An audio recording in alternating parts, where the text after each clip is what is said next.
Ciao, sono Michele Righetti. Oggi facciamo il 14° brano di Bach, un minuetto in Sol maggiore, quindi in chiave abbiamo un Fa diesis. La particolarità di questo minuetto sta nel fatto che vi sono molti arpeggi, quindi anche tecnicamente è molto utile. Invece di fare degli esercizi su arpeggi che sono anche noiosi, facciamo questo minuetto che invece è molto piacevole da suonare e anche da ascoltare. Studiando i due libri a mia disposizione, cioè il libro dei 24 pezzi dal libro di Anna Magdalena, questo e il libro originale di Anna Magdalena, dove vi sono tutti i pezzi, questo qui che è abbastanza usato, ho riscontrato una discrepanza e questa discrepanza si trova precisamente nella penultima battuta del brano. Sono diverse. Allora, in questo libro, la penultima battuta della fine del brano è uguale alla penultima battuta della fine del primo ritornello, mentre invece nel libro originale la penultima battuta finale è diversa dalla penultima battuta prima del primo ritornello. Questa è la penultima battuta dal libro originale di Anna Magdalena e suona così.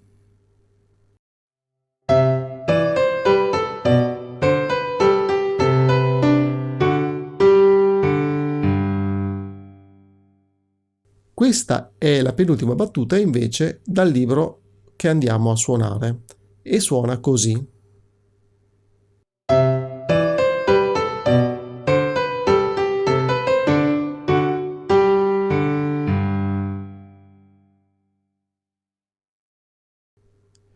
Quindi ho fatto una scelta e ho scelto di suonare la versione, quella che troviamo sui 24 pezzi dal libro di Anna Magdalena, cioè questo.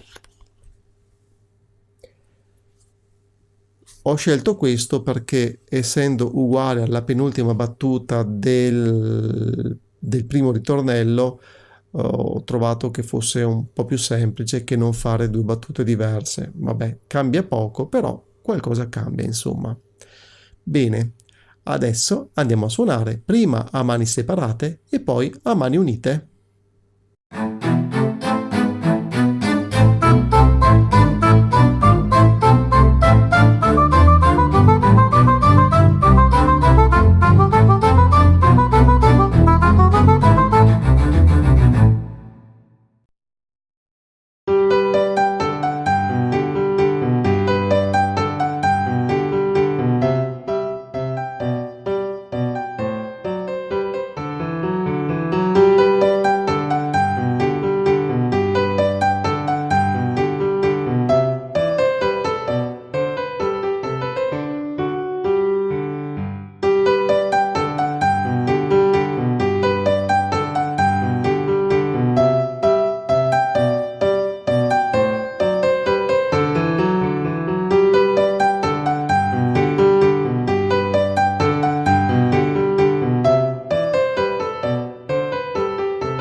Bene, se ti è piaciuto questo video iscriviti al canale, metti un like e se vuoi lascia un commento.